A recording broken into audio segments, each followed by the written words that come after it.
Welcome to Reunite with Self podcast. I'm your host, Rukan. Here, we will be discovering and unraveling what is truly holding you back. We will put the puzzle together and give you clarity on how and what you can do to create massive shift in your life so you start creating the life you always envisioned for yourself. There is no more waiting. Whether it is liberating from dysfunctional family patterns or parenting tools and tips that actually make the difference, we will be diving into the truth and core of things that are simple and which yet no one talks about. I will be sharing with you all the things that would have changed my life massively if I heard any one of these episodes. A new world is awakening, and true bliss, harmony, and peace is possible on this earth. And my mission is to bring you closer to that, one step at a time. In this safe space, I will hold your hand and give you courage and certainty that you can shift anything and everything in your life. It is time we break the pattern. Whether you want to be the parent you never had or make a shift in your life so you don't play small any longer, you will find the support and guidance in this space. My intention is for you to find answers within yourself while you listen to this podcast, so you feel the bliss of reuniting with your true essence, with self, with so much love and compassion and courage. From my heart to yours, let's keep it rockin'.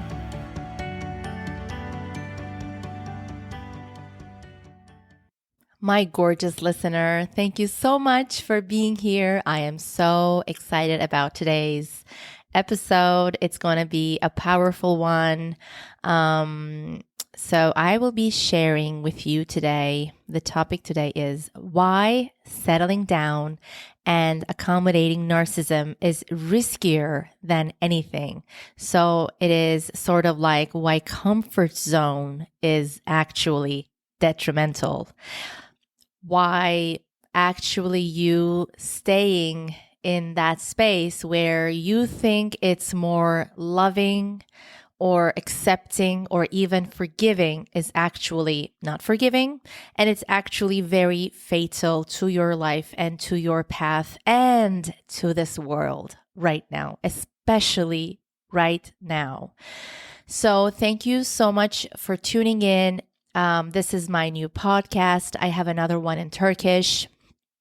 I share similar topics in both, but I know that my mission is to share all that I have learned with my quite challenging journey in some aspects of my life. My life was very challenging, and I'm not saying this from a victim point. Like, I am so grateful for everything that I have gone through.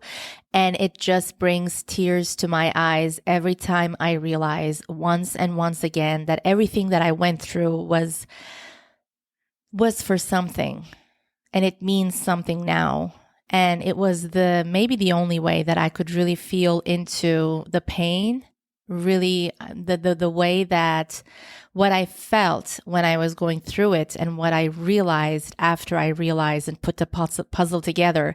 I think this is the only way that I can serve others, because I know how it feels, like deeply. I know how it feels. And I went through all the consequences that it led me to the point where it was like life and death.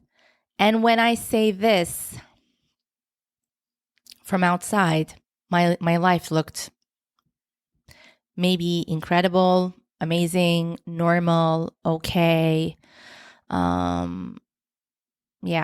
So my story did not seem like where the problem was coming from. It did not seem as if I had any true problems. So it is so hidden, and it's like I found the secret, and I have to share it because it is detrimental to millions and millions of people's lives right now.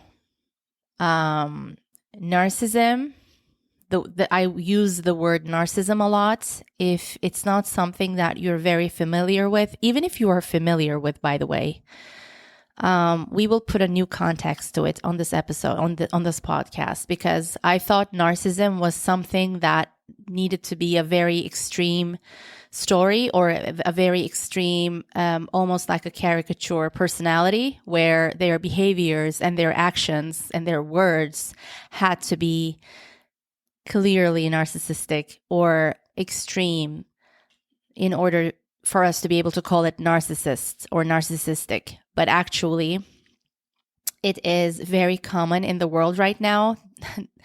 I am sure you have a lot of people in your life that has narcissistic tendencies, narcissistic behavior, especially in your family. And if you have struggled or struggling through any relationship in your adult life where you think the person is acting narcissistically, please, like I always say, please go back to your family with an honest and an open heart. It never begins in your adult relationships. It never begins in your adult relationships. And I will actually do another episode on this again, because when I say narcissistic, some people tend to and want to think of their significant other, their partner, their husband, their wife, their ex-boyfriend, ex-girlfriend, or their partner right now. The thing that they're struggling with the most is usually someone in their adult life. And although it may make you suffer, it is not the cause of your suffering. And solving only that relationship will not solve the problem.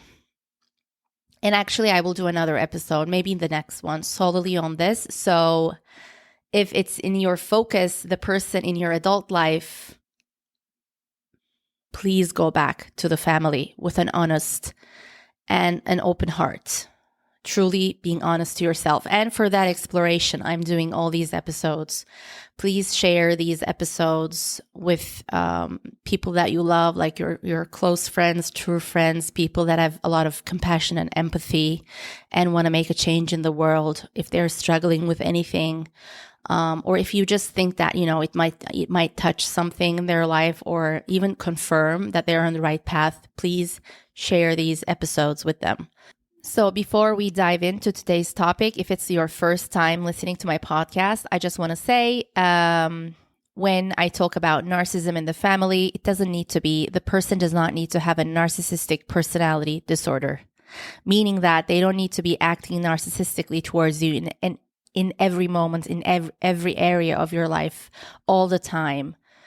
They don't need to be not loving you. They don't need to be like bad, evil, blah, blah, blah. I am never concerned about, in this podcast, in this space, in my world, in my universe, I am never concerned about if the person is good or bad. I don't give a damn. If the person loves you or not, that's not what we're talking about here. If the person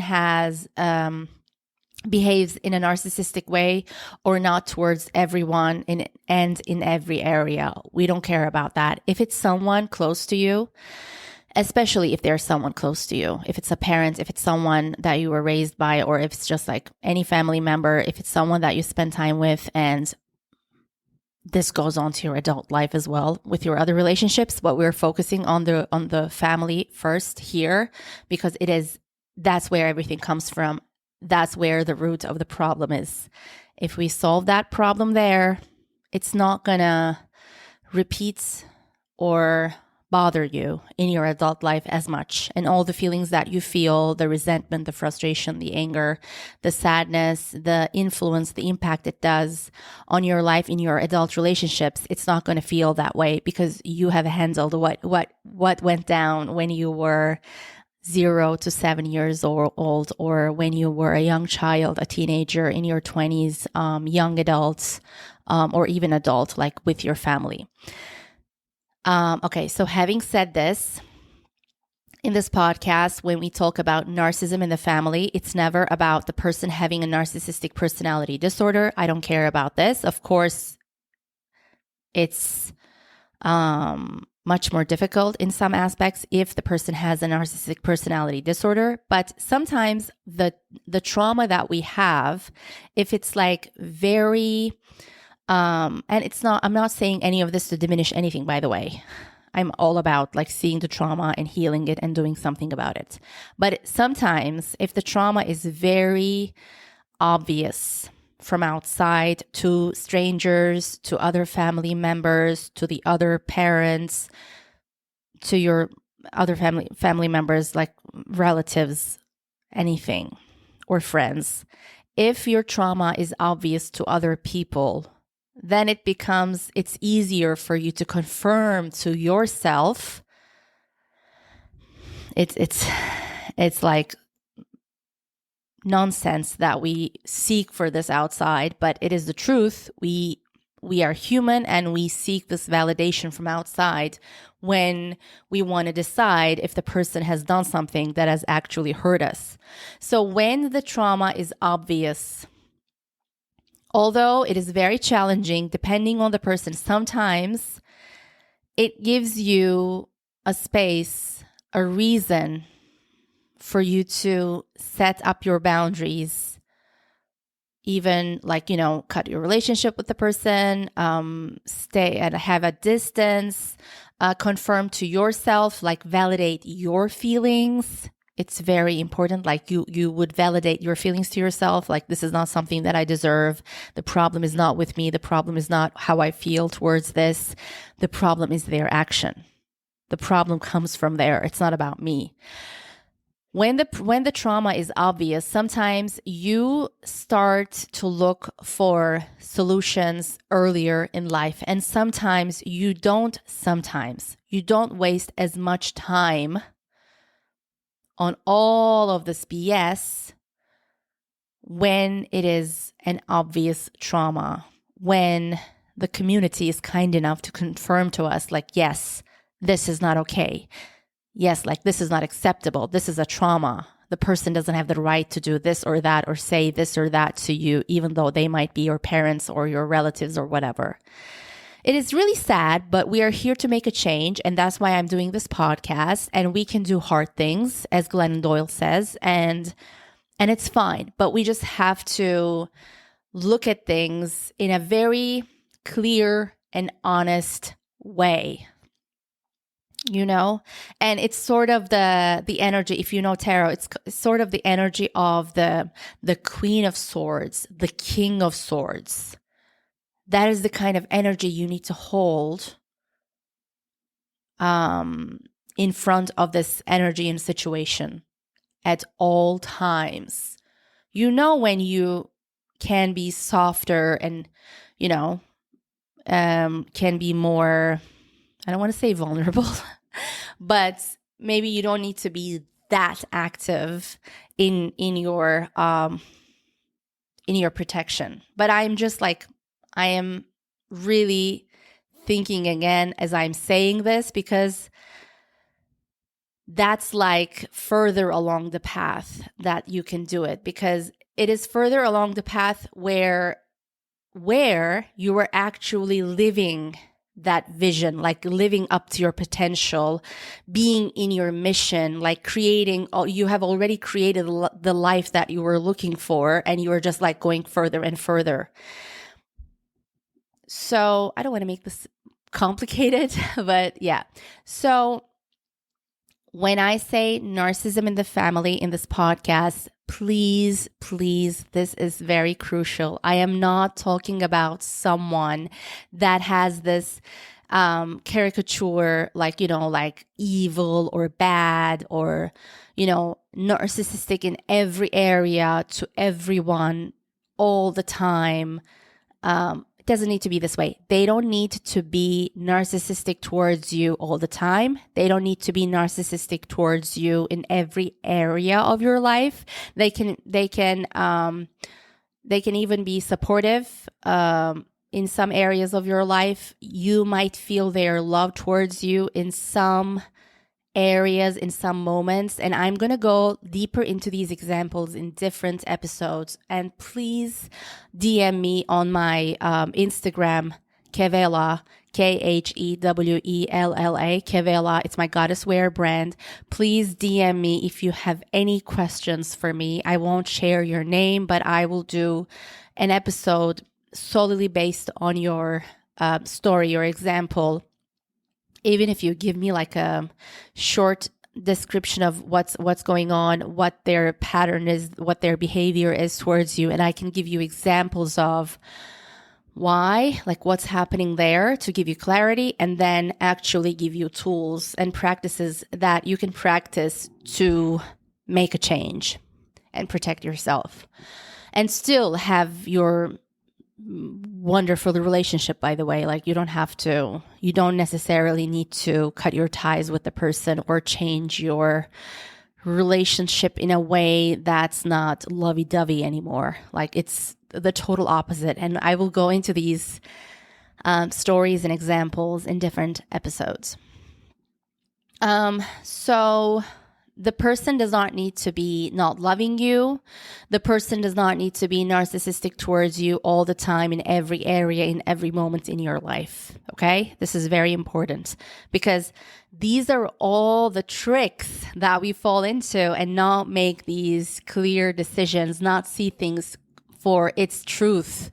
It's because of these things that gets us back to denial. And denial is the worst place to be in this, because that's how you stay in that place, stay in that comfort zone, although it might make you suffer and hurt so much. Okay, so 15 minutes deep into the episode, and I still haven't started my 3 points, but it's fine because this is all new to the world. This is not something that we hear. Like I wish we would hear all of this stuff all the time in our communities, in our families, within our relatives, within our friends. So it would click, and then we'd be like, this is not acceptable. This is not loving. Me letting this happen to myself is not loving. So that's why I'm going to keep on sometimes repeating myself, because we need that repetition. Like every one of us going through this needs the repetition, needs the reminder to be on that path, because it's not going to be easy. It's not going to be familiar. It's not going to be familiar. So let's dive in. Why settling down and accommodating narcissism is riskier than anything. And why am I saying it's riskier than anything? Because it seems to be riskier when we are about to, like when we are really pissed. If something goes down, they say something, they do something, the person who has the narcissistic tendency, they do something and we get really pissed and we go through the cycle of like anger, sadness, guilt, sadness, anger, like that cycle begins. And then it's like a tipping point sometimes when we are about to make a decision, to make a change, right? And in that moment, it's very important to understand, and to understand this in general too, to keep on doing the same thing, not taking massive action towards this thing is very risky. It might seem riskier to take a step, to do something, to take massive action, because obviously the person we are dealing with is not easy. It's very, very challenging. And like I always say, we cannot fight them back. We don't have the weapons that they have. We get confused every time we want to speak our truth, express our emotions, tell them what they did and how it made us feel. Every time we do this, and it might look very different characters, by the way. I have a lot of different personality, character people in my family. I feel more comfortable talking about the types of narcissistic people in my family because this is English, and I don't think that, like, not everyone in my family is going to listen deeply into my English podcast. But let me tell you, like, I have very different personality very different, like different people with very different personalities, very different characters, very different lifestyles, very different approach to narcissism. Okay? Like very different. And this episode is not about that, but I can tell you maybe one of the biggest, if not the biggest, one of the biggest signs that someone is narcissistic towards you is how they make you feel. If you don't feel safe around them, if you don't feel, that comfort of the family around them, if when you spend time with them, you get confused, you get angry, you don't understand why they are being competitive, or like outwardly jealous, not wanting good things for you. It might look like that, or it might just look like a very toxic masculine energy where they want to put you down, criticize you, shame you with subtitles, okay? I always talk about the subtitles because the examples of the very obvious examples usually happen when you are a child, when you are a baby. They have the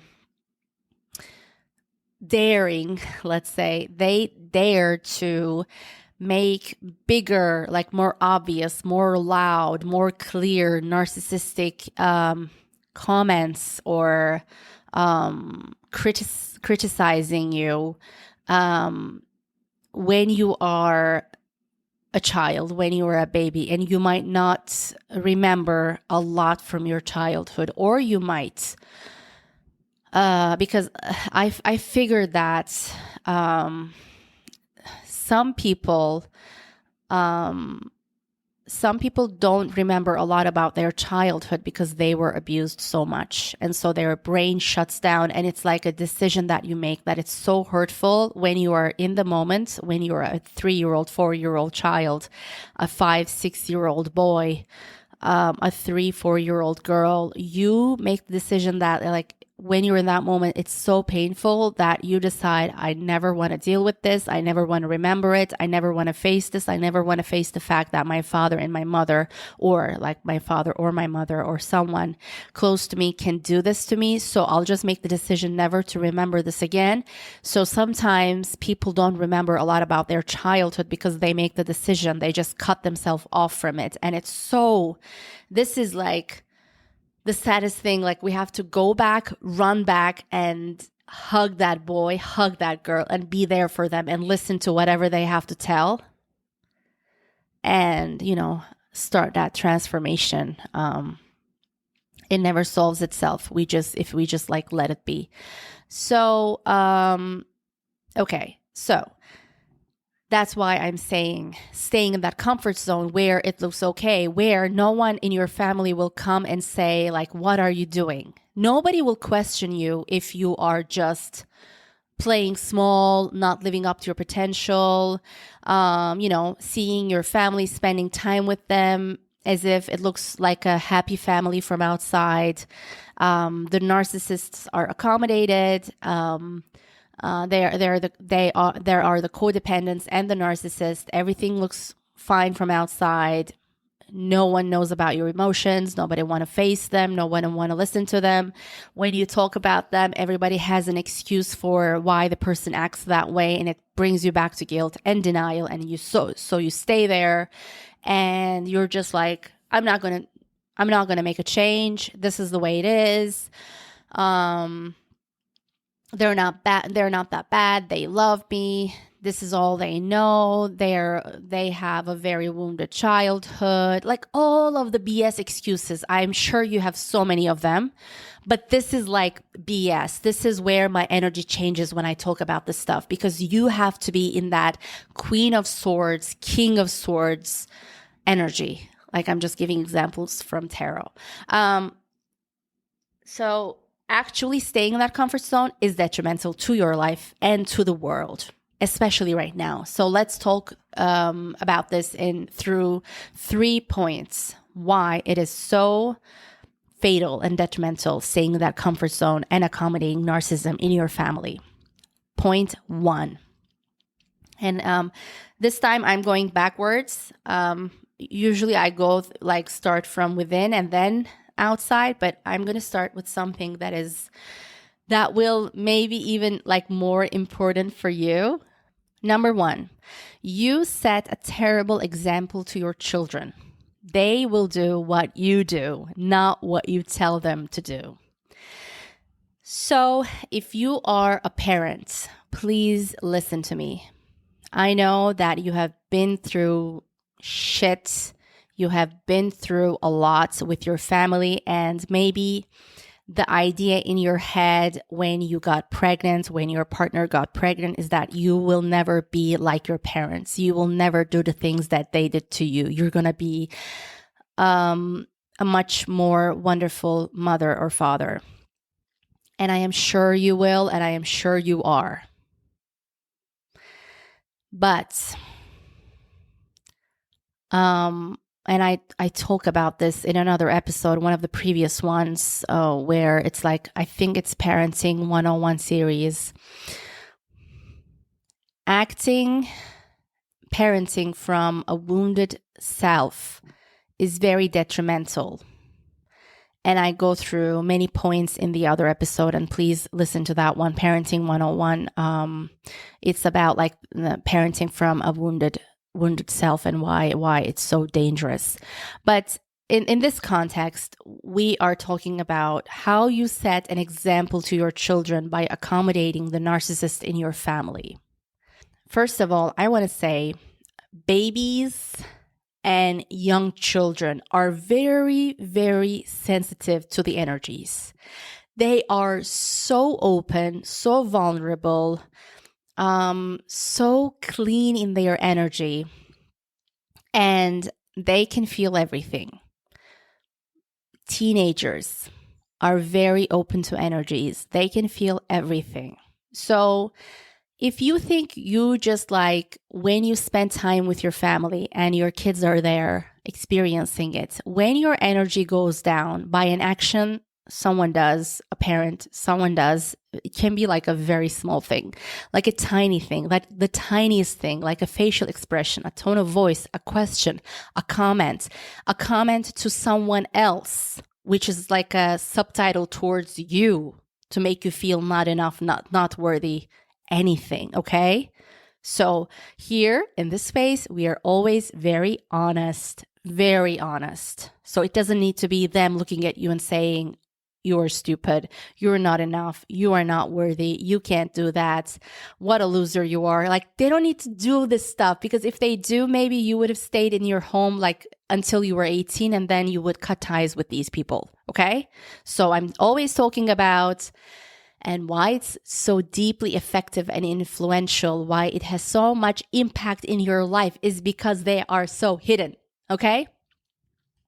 So you setting that example to your child and not doing anything, not setting up the clear boundaries that we will be talking about in this podcast, or if you are not, setting up these clear boundaries, and it can look very, very different, making these decisions, making these changes in your life towards these people, in your relationship with them. If you just accommodate, if you just go to that meal, go to that dinner, go to that whatever, and you just expose yourself to that BS, you're in that conversation, you don't want to nod, you don't want to smile, you don't want to laugh to that joke, you don't want to smile to that joke, you don't want to accommodate, you don't want to answer that question, you don't want to hear that comment, you don't want to be okay with them doing something with subtitles to you. I'm repeating again, they might be saying something to someone else to put the swords in you, that might be their weapon. And then your energy goes down, and your child feels this. Your child feels it. Your child watches your body posture. Your child watches and observes your eyes. Your child knows from the tone of your voice the way you can look at them or cannot look at them when you're around these family members. They know the difference. They might even know the difference, how maybe you are more reactive. Maybe you're not that courageous, but you're just like trying to fight them back. And it's still in the place where you're letting the narcissism just be, but you're just trying to fight them back. Like the solution is never fight them back just solely. And again, we will go through all of this in different episodes. Please subscribe to the podcast and watch out for the new episode every Thursday. So you just this example, right? When you spend time with them, your energy goes down, you start acting differently, and then you leave that meal, you're on your way home with your children, and maybe your conversation with your partner is different. Maybe you're more silent, maybe you're more aggressive, maybe you're more distant with your partner just because of the fact that whatever person did that to you. Maybe you're more reactive to your children. Maybe you're playing the victim more. Maybe you just give up on your gorgeous habits for yourselves. And just your kids are like sponges and they can feel whatever is going on. And they don't need to be thinking about this consciously. They don't need to be aware of all of this consciously in order to be impacted. So you teach your child in a very impactful way, because actions are louder than words sometimes. The way you are around your family and the way you accommodate energies that are not loving, the dark energy. I'm not talking about the person or their behavior 100% of the time. I'm talking about that energy, that moment, okay? When you accommodate that and when you pretend that it's okay, or if you just fight back, but you don't set up those clear boundaries, loving boundaries or whatever, you are teaching your child in a very impactful way that this is love and this is loving and this is what you got to do when people treat you this way, that this is okay, that this is part of life, that this is what you got to do, that this is the solution, that this is what they're worthy of, that this is what they should expect from people that quote unquote love them, that this is what they should expect in family relationships. Do you see where I'm going? This is what you teach them in a very impactful way. My gorgeous girl, this is what you got to expect from your husband.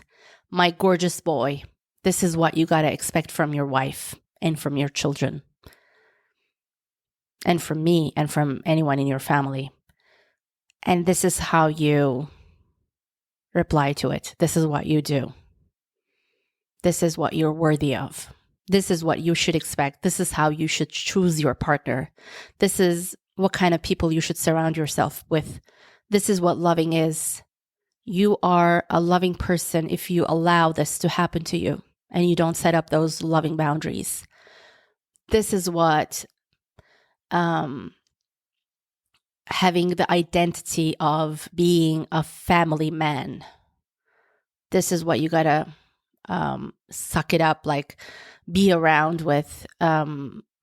This is what you got to accommodate in order to be a loving family person. My girl, like this is what kind of behavior that you should do in order to be a loving mother, in order to be a family person, a loving family person. This is what loving is. This is what family is. This is what you got to do. This is how you should, who you should surround yourself with, the type of people, the type of energy. And this is what you should bow your head to and be okay with and not make a fuss and not talk about and not ask for more.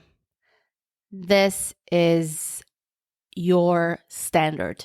This is what you should expect and look for and accommodate and be okay with. So why would they do anything if they come across a narcissistic girlfriend or boyfriend? Why? And I love this. Someone said, like, I don't remember who, I think it was in a podcast, but saying to your children, go after your dreams while you're not going after your dreams is nonsense. So you might want to do things like from your conscious, like from your left brain, from your logical, like what is the strategy for me to teach my child to go after their dreams in life and to be their fullest potential? If you are not practicing it yourself, and it might look like tiny step, it doesn't mean that if you are a mother who, doesn't have a career or something, it doesn't mean that you need to be taking massive steps towards your career in order to teach them that. Like, it can look very different, but living with grace and honor and integrity for yourself and being a whole person and not accommodating any BS for the sake of love or family, which has nothing to do with it. Like, when you accommodate any of that, it has nothing to do with true love. It has nothing to do with what family is about. It can look very different, but if you are not going after your dreams, and I know every person in this world has a medicine, has something to bring to the table. Everyone does. Everyone does. And it doesn't have to look a very organized, institutionalized, or entrepreneurial, or I can never say that word, but it doesn't need to be a certain way to be able to really have an impact on the community. But you taking those steps to really live from integrity, that opens the way for you, by the way, to come to your mission, to come to your path, to realize what your mission on this earth is. Like, that is the only way. But if you are not living that, you can tell your child every single day, go after your dream, or, set up clear boundaries, protect your boundaries, have people around you that respect you, or you might want them to go out with a guy that respects them, or be with a girl that has good intentions for them. Like, you can say all of this or try to control, but you can't control it forever. And it's actually very harmful and very painful if a parent is trying to control the child in that way. It's about setting the example. That is the most impactful way that you teach a child. We all know this, like being that inspiration, being that motivation, being that example, doing it yourself, not saying it, but doing that yourself, setting up that example for them. It's very, very impactful. And if you have challenges in your family dynamics, like dysfunctionality, narcissism, whatever, even if you are a 40-year-old parent, if you start taking the actions today, it's going to make such an impact to them. And they're going to look at you and you're going to set an amazing example for them. Like, you have no idea how much thriving energy you give to them for their adulthood. How much difference it will make for them to raise their standards for their lives. You will never need to try to control anything in their adult life. All right, let's go to number 2. I can go on about this just with only 1 point for hours.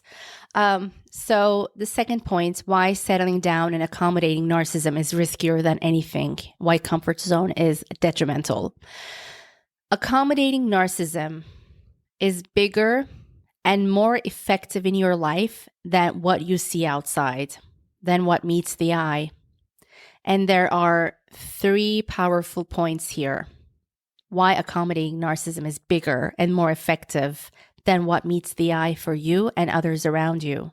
First of all, accommodating narcissism, just being like surrounded by these people, going to these meals, not doing anything about it, not setting up different boundaries, not being clear about your boundaries, like what's okay and what's not, and what has been really hurting you, affecting you. Number 1 here is you give away your power, no question. No question. Leaving that meal is not going to make you feel more strong and more powerful afterwards. Like when you leave a meal, you understand if you feel stronger or weaker. You're not going to do that small action that is actually a massive step in your life that is going to move the needle when you leave that meal. You won't. It's going to require sometimes days or even sometimes more, but sometimes days for you to get back to your energy, to your true frequency, your vibration. So you give away your power when you expose yourself to that BS. And it can only look like this: you going to that meal and just smiling and nodding and then, like, to things that you don't actually approve of, that does not resonate with you, and being in those conversations that don't mean anything to you, that is not deep connection for you, that you don't see people being like truly honest with their emotions, and instead of like, expressing their emotions and sharing their desires, their truths, their fears, not playing the victim or anything, not coming from like this darkness, but like really being vulnerable. Instead of like seeing people being vulnerable, you see some other game going on, and you see the surface conversations where it doesn't do anything for anyone, and you see how the parents take away the power from their children in a way that looks as if they care so much about them that they want to protect them, and all of that BS. Like they're actually sucking the life out of their teenager children. And just watching this and not doing anything about this, like just watching it and smiling, would make me feel very sad afterwards, even if it's not done to me. But being an empathic, and like having so much empathy for others, and having so much like compassion, and feeling other people's feelings so like easily, it was making me feel very angry, very frustrated, and as if I did not have my power, my strength, and that's giving your power away too, because that's accommodating. And you might say, so what am I going to do about this? And let's talk about it on another podcast, on another episode. So one point is this: you give away your power by accommodating narcissism. The second thing is you play smaller, not to make them uncomfortable. You play small, like not to make them uncomfortable, for sure. You play small in that moment. And by playing small in that moment, you leave and you become resentful, you become super angry, and you're actually deeply angry with yourself for letting that happen to you. So at the end of the day, you are never angry that that person did that to you. You're actually angry for letting them get away with it, just accommodating it, nodding it to it, smiling, not saying anything, putting it under the rug, pretending that you feel fine. That makes you angry. You cannot change someone else's behavior. But the fact that you let that happen and not do anything about it, and just pretend that it's all good in the name of love and family, that gets you to be resentful. That gets you to play smaller in your life when you leave that meal. You play smaller for sure, because you prove to yourself that's your power. That's what you deserve. That's your standard. You show that to yourself. So your subconscious is like showing to you, this is what you deserve. This is what you're going to accommodate because you are a good family person. Do you see the double standardness in this? Or do you see the dark energy in this? Do you see how it has nothing to do with true love? Do you see that it's actually nothing about it? Like, it doesn't make you a loving person. Like, if it's the final day of your life, God forbid, you would not do it that way.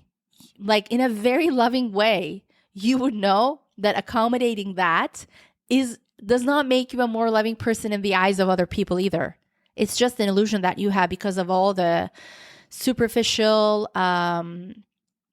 like darkness oriented, family taboo stuff that we have. And I'm reading a book right now, so I will do different episodes on this. Why I believe, and I'm realizing why is this happening in a more like a global way, like the deepest core reasons why we are taught that family is blah, blah, blah, but actually why we're not living that truth right now. Like family is actually not sacred right now. Our relationships are not supportive right now. Like the most hurtful things are happening to you in family and has always been. And the fact that you are letting it be is not true love. I'm not talking about our intention to be perfect parents or perfect family people, by the way. My intention is not us about not like hurting the people that we love. My intention is never about this. My intention is never about perfection. Let's just like make it clear. I try to make this clear. I work on to make this clear on different episodes, but my intention in this space, in this conversation, is not about our intention to be perfect. My intention is never to be perfect in my life. Perfection is actually boring and not possible, and it's kind of detrimental to your kids as well. And I'll go through that as well on another episode. But I'm not talking about us not hurting each other at all. Like we're not angelic beings. We are human, and pain is part of life, and it actually gives the juiciness to life. So it's not about us not hurting each other in any way. It's not about that. Actually, when we hurt each other and when we come together to express that to the other person, those are opportunities. Those are miraculous opportunities. Those are the moments that actually two hearts can become closer. Those are opportunities given to us. But when we are talking about like narcissism, dysfunctionality, all the things that we have been just accommodating and being hush-hush about, and whenever we wanted to talk about it to a friend, to a family member, we were told, that's all they know. They love you so much. Like it's just the way they are. They're very stressed with work. They had a wounded childhood. They don't know what they're doing. Like, whatever the excuse is. So yeah, that's like the second thing. You play small no matter what when you go to that meal and then not do anything about it, and then just accommodate the narcissist with all the other codependents, because that's just a familiar thing to you. But you can change it. And third one is, and you will change it. Third one is you have no idea about your capabilities. The power cannot be unleashed truly if you are around that, exposed to that energy and not do anything about it. You have no idea about your capabilities when you're surrounded by their energy. And it might take only one Sunday brunch for you to, get back to your familiar playing small mode. You have no idea about your capabilities. You might have no idea about your path, your mission, your medicine, your desires. This all comes out when you are truly in your own energy. That gorgeous energy that does not want to hurt anyone. It's not their intention to look at other people's lives and do something about it in their families. They just want to live the best life that they can and live up to their potential so they can be in their path to give back eventually, to be able to give back, guide others, teach others. And this brings me to my third point.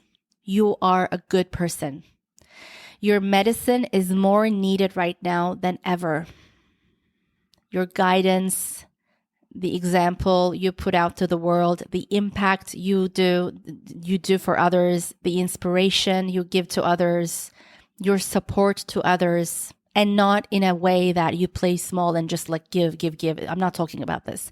You first embodying all the God and the goddess you are, you being whole, you raising your standards, you just like not putting up with anything that is narcissistic or abusive or dysfunctional. You just like open your path with your like gracefully opening your path with your hands or like whatever motion comes to your mind, but just like gracefully opening your path, not accommodating any BS, not smiling or nodding to anything that does not like resonate with you just for the sake of it.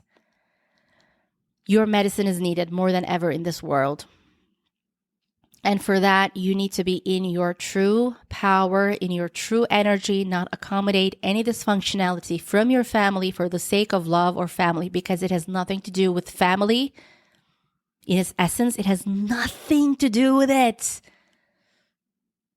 And you have to be sure of your good heart, of your love, of the love that you carry in your heart, of the love that you can hold for others, of the fact that you never deserved what you went through, the fact that you never deserve what these people are still doing to you. You never deserved it. You never deserve it.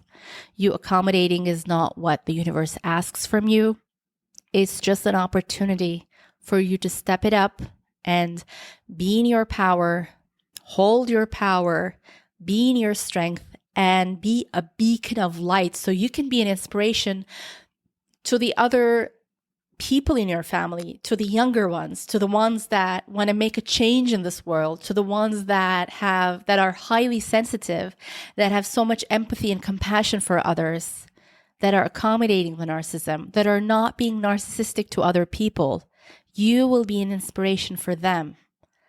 And you are the one that's going to make the change in the world by making that change within first. And for that, we got to be very courageous, very clear, very committed to the path, again and again and again, like every single day, no matter what, no matter how tricky it gets, no matter how challenging it gets, there is always a way.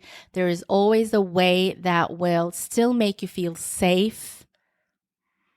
That is not going to it doesn't have to destroy and destruct everything around you. You can still be on your path, and these moves that you make will not be even visible to a lot of narcissists directly.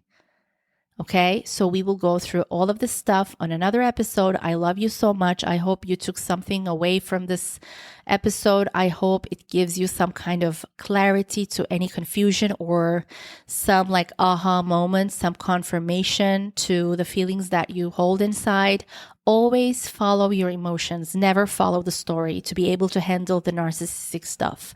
Because most probably, if not 100%, the people around you will not give you the confirmation that you have been abused. They won't. And that abuse is still going on. And that is unacceptable. All right. I love you so much. I'll see you on the next episode. And please DM me at Kevela if you have any questions. Please share this with someone that you love. Please share this on IG. If you had any takeaways, tag me at Kevela. I love you. I'll see you on the next one. My gorgeous listener, if you had any takeaways from this episode or from this podcast in general, I would love to know. Please share this episode with a few loved ones right now. You never know how they can benefit from something so small. And please take a screenshot of this episode and share on IG, tagging me at Kevela. That is Khewella. Kevela. That is my goddess wear brand, my Instagram page. I would love to know what your takeaway was, or something you found inspirational, or a confirmation you believe in as well. That would make my day. And you can always DM me if you have a topic or a certain question in mind that you want me to talk about. And give me a 5-star rating if you feel like it. That would help this podcast immensely to get the word out. I love you. See you on the next one. I want to see you shine your brightest.